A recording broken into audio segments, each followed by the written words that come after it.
반갑습니다. 근데 농번기라서 이제 농사 짓느라고 이제 그 일요 법회에 참석 매번 하시던 분들이 이제 뜸해지신 것 같아요. 오늘은 그 전까지만 해도 귀신론 많이 어려운 부분을 얘기하다 보니까 너무 그 식상한 부분이 있어서 오늘은 재미난 이야기를 통해서 우리 그 절집안에서 대중들이 어떻게 화합하면서 살고 있는가에 대해서 얘기를 좀 하려고 합니다. 보통 그 사람들이 성품이 다 다르다고는 하지만은 우리들이 바라볼 때는 그냥 획일적으로 그 이기적인 사람, 이타적인 사람 그렇게 쉽게 구분해서 그 생각을 많이 하죠. 근데 뭐 사람이 전적으로 이타적인 사람, 전적으로 뭐 100% 이기적인 사람 그런 사람이 어디 있겠습니까? 그러니까 이기적인 면이 좀 강한 사람, 또 이타적인 그런 마음이 조금 더 많은 사람, 뭐 그렇게 조금씩 다르겠죠. 근데 개인적으로 이렇게 바라보면 많은 사람들이 그 이기적인 얍시리들이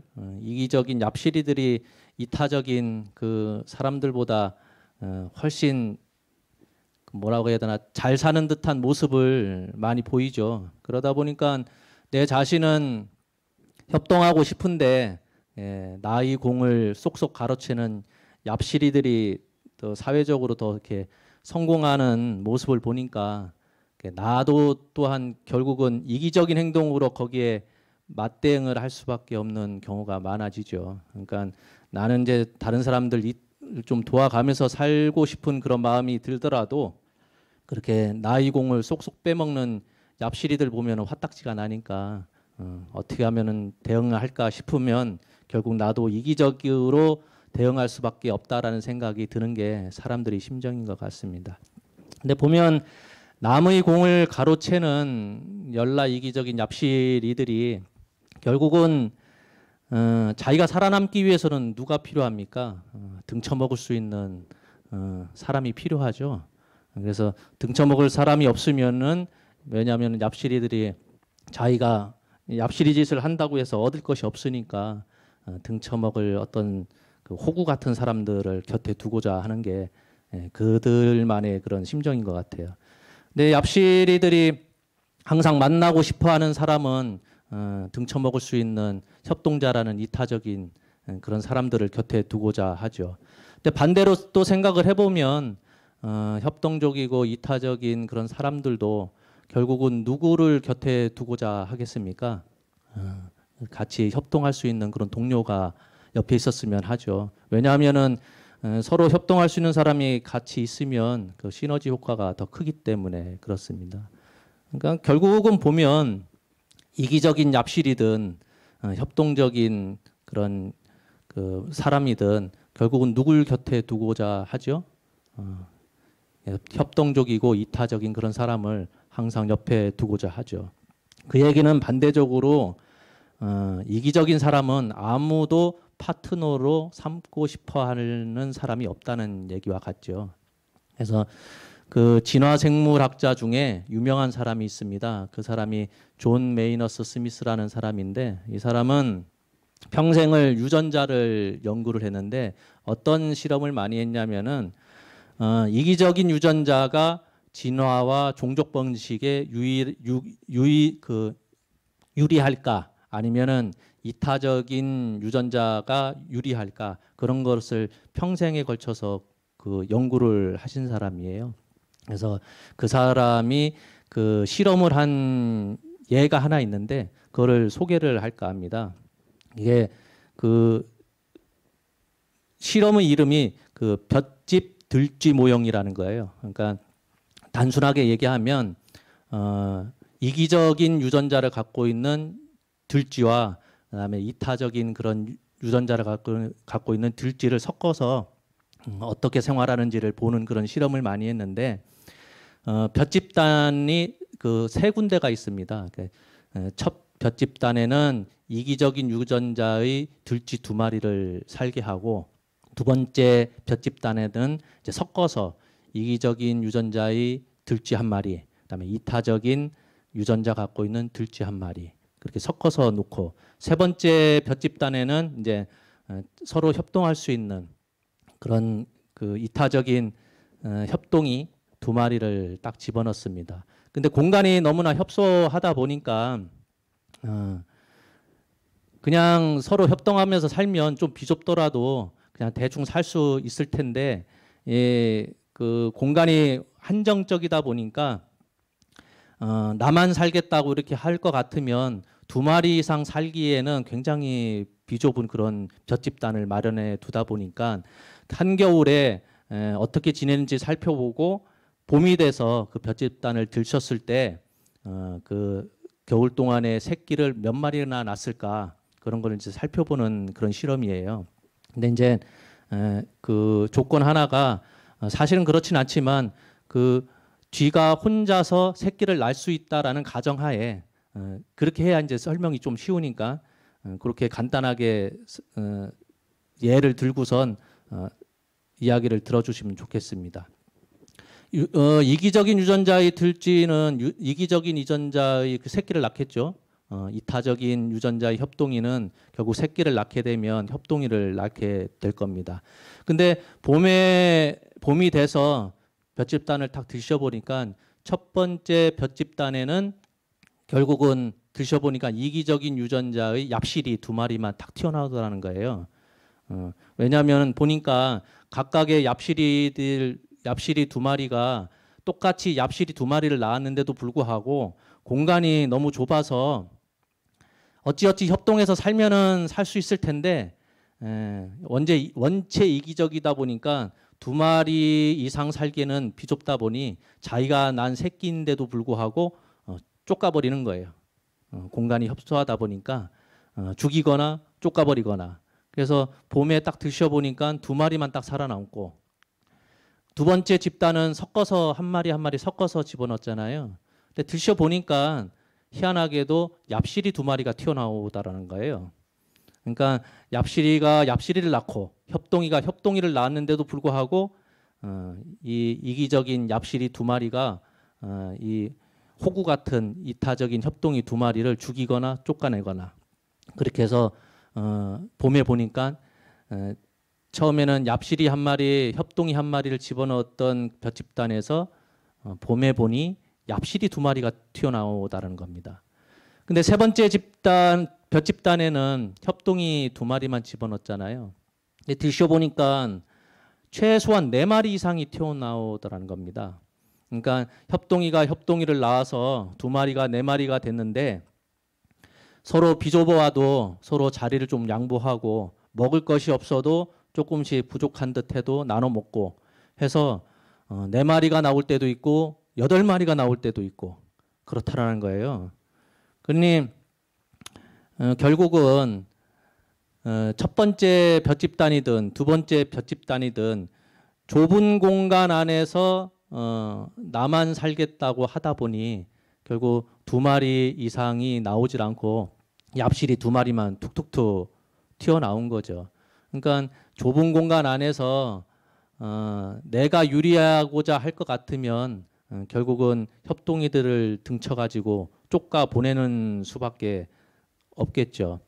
근데 공간을 좀 넓혀서 생각하면 볏집단 자체는 이제 실험을 위해서 이렇게 공간을 한정 지어놨는데 공간이 넓다 할 것 같으면 누가 더 유리할 것 같습니까? 단기적인 측면에서는 당장에 내가 이득을 봐야 되니까 얍실이들이 이타적인 협동이들 등쳐먹는 것이 좀 이득일 것 같지만 장기적인 입장에서는 그렇지가 않다는 거예요. 그런 실험을 몇 해에 걸쳐서 계속 반복을 할 때 결국은 얍실이들은 숫자가 점점 줄어들더라는 겁니다. 협동이들은 계속 4마리에서 8마리, 8마리에서 16마리가 돼버리고 32마리가 되고 그러니까 종족 번식에 굉장히 유리하게 되는 거죠. 좁은 공간 안에서는 얍실이 협동이가 같이 살 때는 얍실이가 확실하게 유일하죠. 왜냐하면 등쳐먹을 협동이가 있으니까. 단기 생존에는 굉장히 유리할진 몰라도 장기적으로는 굉장히 불리하죠. 협동이들 입장에서는 얍실이들과 같이 섞일 때는 살아남기가 굉장히 불리하죠. 불리하지만 공간이라고 하는 협소한 공간을 벗어나가서 들판이라고 하는 큰 공간으로 이렇게 펼쳐질 때는 협동이들끼리 모여 살면 굉장히 큰 시너지 효과가 있다는 겁니다. 해를 바꿔서 이제 얍실이들, 협동이들한테 짝을 맞춰가지고 볏집단에 들어가게 했을 때 결국은 초반에 설명드렸다시피 이기적인 얍실이도 등쳐먹을 협동이가 필요하고 이타적인 협동이도 협동이가 같이 옆에 있어야 좋은 효과가 나니까 누가 가장 인기가 많겠어요? 협동이들이 인기가 많죠. 근데 초반에는 몰라서 협동이들도 이기적인 얍실이와 같이 살긴 했는데 몇 번 경험이 있다 보니까 야, 쟤네들과 같이 살았다간 내가 큰일 나겠구나라는 생각이 드니까 협동이들은 협동이끼리 모이고 얍실이들은 협동이를 옆에 끼고 싶은데 이제 한두 번은 속여 먹어가지고 협동이랑 같이 살 수 있었는데 해를 가면 갈수록 협동이들이 나를 싫어하네. 그래서 결국 이기적인 얍실이들끼리 모여 살다 보니 서로 치고받고 쌈박질밖에 더 하겠습니까? 그래서 장기적으로 볼 때는 끼리끼리 놀게 된다는 거예요. 끼리끼리. 이기적인 얍실이들은 얍실이들끼리 모여 살게 되고 이타적인 협동이들은 협동이끼리 모여 살게 되고 근데 모여 살았을 때 시너지 효과가 더 크게 나는 것은 협동이들만 그렇죠. 그래서 이게 협동 경제학에서는 뭐라고 하냐면 유유상종 이론이라고 그래요. 유유상종. 끼리끼리 모인다. 근데 끼리끼리 모였을 때 효과가 좋은 것은 이기적인 얍실이들보다는 이타적인 협동이들끼리 모여 살았을 때 더 진화론적인 면에서 또 뭐라고 했냐 그 종족 번식 입장에서 굉장히 효과가 있다는 거죠. 근데 우리가 생각하기에 모든 사람들이 이타적이다 했을 때 그냥 이타적인 사람들끼리 모여 산다고 해서 다 될 일은 아니죠. 보통 저희 절집안에서는 이제 대중생활이라는 표현을 많이 쓰는데 많은 사람들이 그 모여 살기 위해서는 뭐가 필요하느냐 화합이 필요한데 그 불가에서는 육화합이라는 말을 씁니다. 6가지가 화합되어야 대중생활을 잘 할 수 있다 그런 표현을 써요. 그래서 육화합이 뭐냐? 첫 번째가 그 신화동조 같은 장소에 모여 살아라. 이게 첫 번째 규칙이에요. 첫 번째 대중이라고 할 때는 같은 공간에서 같이 살아야지. 예를 들어서 영탑사에서 다 모여 살아야 되는데 누구는 잠잘 때는 저 밑에 마을에 빌라에다 방 하나 얼어서 거기서 편하게 지내다가 해 뜨면은 영탑사 와서 생활한다. 그게 안 된다는 거예요. 같은 공간 안에서 모여 살아야 된다. 그게 첫 번째 육화합 가운데 첫 번째입니다. 그러니까 공개적으로 살라는 거죠. 자기 삶을 숨기지 말고 다 대중들한테 이렇게 보여줄 수 있는 공개적인 삶을 살아야 된다라는 게 첫 번째고요. 두 번째는 구화무쟁. 서로에게 자비로운 말투를 써야 된다는 거예요. 가시돋칠 말을 쓰지 말고 말을 할 때 독화살처럼 탁탁 쏘지 말고 부드러운 말, 사람한테 상처 주지 않는 말 그런 말을 되도록 써서 언쟁이 붙지 않도록 해야 된다라는 게 두 번째입니다. 그게 구화무쟁. 세 번째가 뭐냐면은 의화무위. 남의 뜻을 존중해라. 다른 사람들이 의견이 있을 때 그 의견을 무시하지 말고 잘 내가 이해할 수 있도록 노력을 하라는 거예요. 의견이 설사 다르면 저 사람이 왜 저런 의견을 냈을까? 저 사람 생각이 왜 저럴까라는 것을 내가 이해하려고 노력해야 된다는 거죠. 보통 다들 그 한국 사람들, 우리나라 사람들은 그렇잖아요. 그 만나서 몇 번 대화하다 보면 나이부터 물어보죠. 몇 살이냐부터 위계질서부터 따지고 좀 나아가서는 이제 학교 어디 나왔느냐 그런 걸로 이제 뭐라고 해야 되나 평등하게 만났는데도 불구하고 대화를 나누다 보면은 위아래를 이렇게 차별을 자꾸 두려고 하죠. 그냥 아랫사람이라고 해서 무조건 무시할 것이 아니라 그 사람이 왜 그런 생각을 가졌을까? 왜 저런 의견을 낼까라는 것을 이해하려고 노력해야 된다는 겁니다. 네 번째가 의견을 맞추라는 겁니다. 견화동해. 특정인의 의지대로 이끌리지 않도록 독단적으로 이렇게 의견 내는 것을 경계를 해야 하는 거예요. 그러니까 그 생각을 웬만하면 잘 합칠 수 있도록 보통 그 사람들이 그 특히 뭐 출가한 스님들이 귀찮은 것이 참 많아요. 그래서 웬만한 의견 누가 내면 그냥 내가 좀 불편하고 그래도 그냥 따라가는 경우가 많거든요. 그게 좋다는 게 아니라 상대방이 어떤 의견을 내면 그냥 무시하는 것이 아니라 저 의견에 내가 이해를 해서 내 의견도 거기에 맞추라는 겁니다. 그러니까 서로 대화를 통해 가지고 상대방의 의견이 원체 말도 안 되는 의견을 내면 내가 그 사람을 설득해서 서로 의견을 조율해야 된다는 그런 뜻이에요. 다섯 번째가 뭐냐면은 같은 계를 함께 지켜라. 계와 동존. 그러니까 규칙을 만들었으면 규칙을 잘 지켜야 된다는 거예요. 특정인 그 보통 그렇잖아요. 그 때에 따라서 그때 달라요. 그 특히 우리나라 사람들은 그런 거 많이 따지잖아요. 상황에 따라서. 원칙은 세웠지만은 원칙은 언제든지 무너질 수 있어. 나한테 적용할 때 다르고 상대방한테 또 적용할 때 다르고 그래서는 안 된다는 거예요. 원칙을 정했으면은 웬만하면 거기서 다 따르려고 노력을 해야지. 아, 오늘은 날 더우니까 뭐 오늘은 추우니까 뭐 안 돼. 울력을 하기로 했으면은 다 같이 울력하는 것이지 이 핑계 저 핑계 대면서 빠져나가서는 안 되고. 그러니까 법이라고 하는 것은 지위 공화를 막론하고 지켜야 되는 것이 법인데 그 법을 그때 상황에 맞춰서 바꿔서는 안 된다는 얘기죠.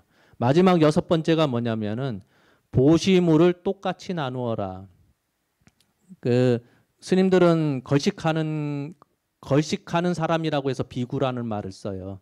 비구라는 말에 걸식한다는 의미가 있거든요. 걸식을 왜 하냐? 걸식을 해서 똑같이 나눠 먹는 거예요. 그러니 부족한 물건이 시주물이 들어오면 그것을 똑같이 나누는데 똑같이 나눈다는 말에 사실은 어폐가 있어요. 필요한 사람이 가져가는 거예요. 나는 필요가 없는데 똑같이 나눈다고 해서 필요치 않은 나도 받고 진짜 필요한 사람은 적게 받고 그래서는 안 된다는 거예요. 그러니까 보통 그 사람들은 그렇게 써죠. 그렇게 생각하죠. 내가 애를 많이 썼으니까 내가 노력을 더 많이 했으니까 내가 공이 더 많으니까 내가 더 많이 가져가야 돼. 저 사람은 나만치로 애쓰지도 않았고 그렇게 노력도 많이 안 했는데 왜 나랑 똑같이 나눠? 그게 아니라 절집안에서는 필요한 사람, 누가 애썼느냐보다는 누가 더 필요한 사람한테 나눠주는 거예요. 그래서 기신론의 서문에 보면 평등 속의 차별, 차별 속의 평등이라는 말이 있어요. 이상하잖아요. 평등이면 평등이고 차별이면 차별인데 평등 안에 차별이 있고 차별인 듯 보이지만은 그 안에 평등이 있다는 거예요. 네, 제가 예를 드는 게 그겁니다. 그 홀쭉이와 뚱뚱이가 있는데 빵이 10개가 있어요. 빵이 10개가 있는데 홀쭉이는 빵을 2개만 먹어도 배부르고 뚱뚱이는 빵을 8개를 먹어야 배불러요.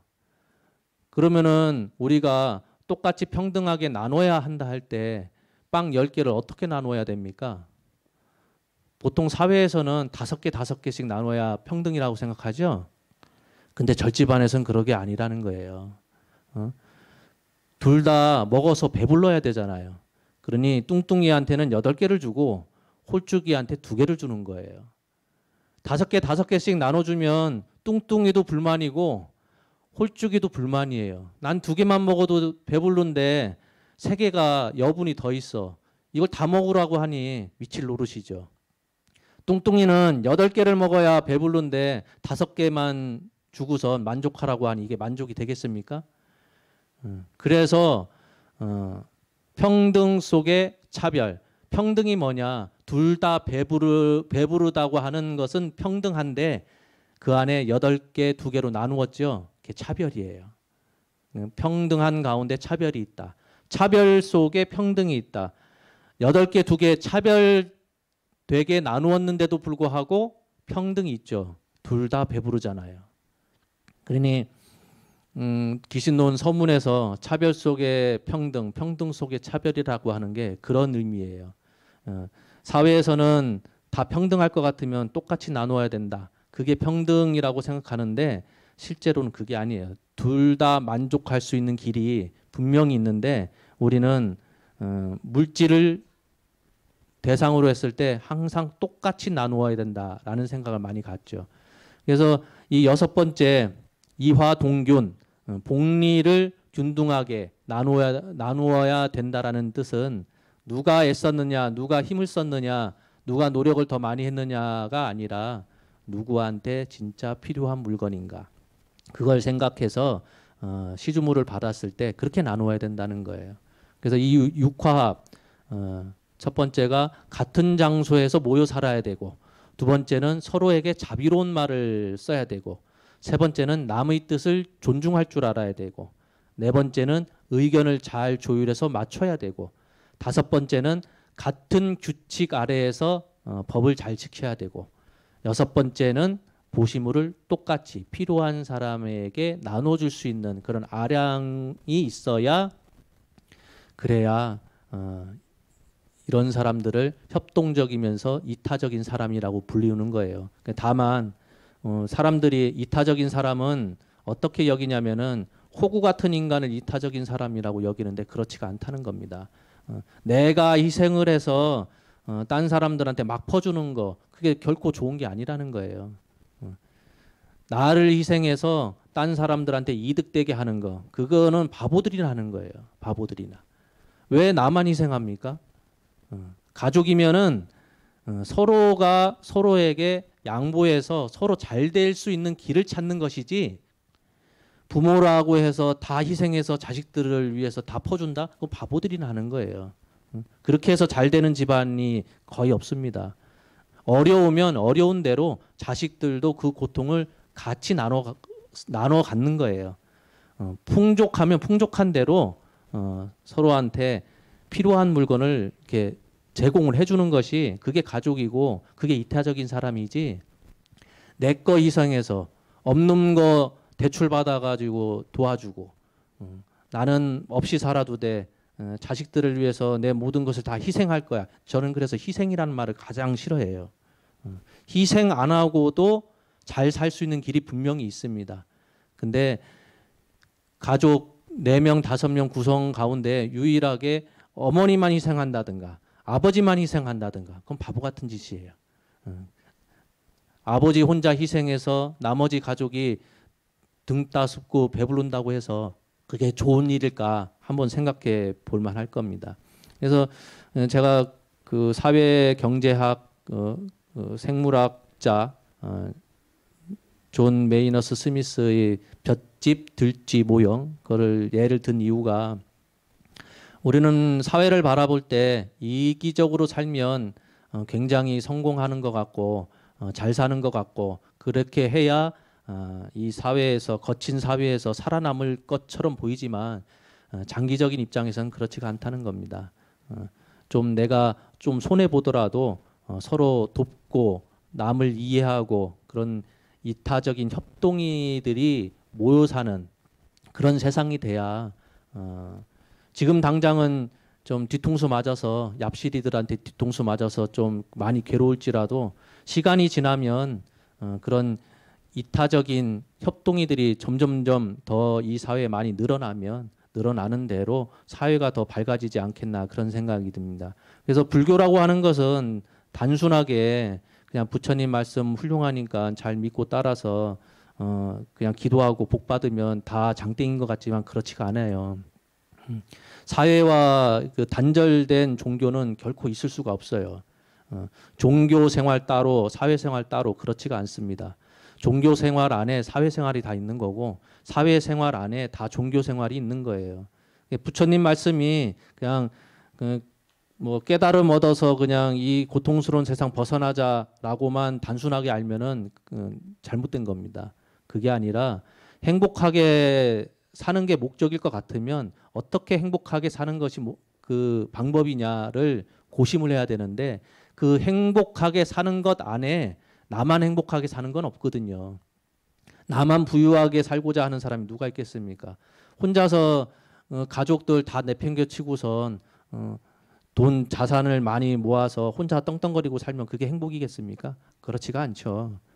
그것처럼 종교라고 하는 것, 그다음에 사회생활이라고 하는 것이 둘이 완전히 구분돼서 그렇게 따로 노는 것이 아니기 때문에 부처님법 잘 배운 사람들이 사회생활도 잘 할 수 있는 거고, 지금 육화업을 얘기했듯이 이게 절집안 안에서의 그런 단체 생활처럼 보이지만 사회생활도 이렇게 하면 다 성인 소리 듣습니다. 그렇죠?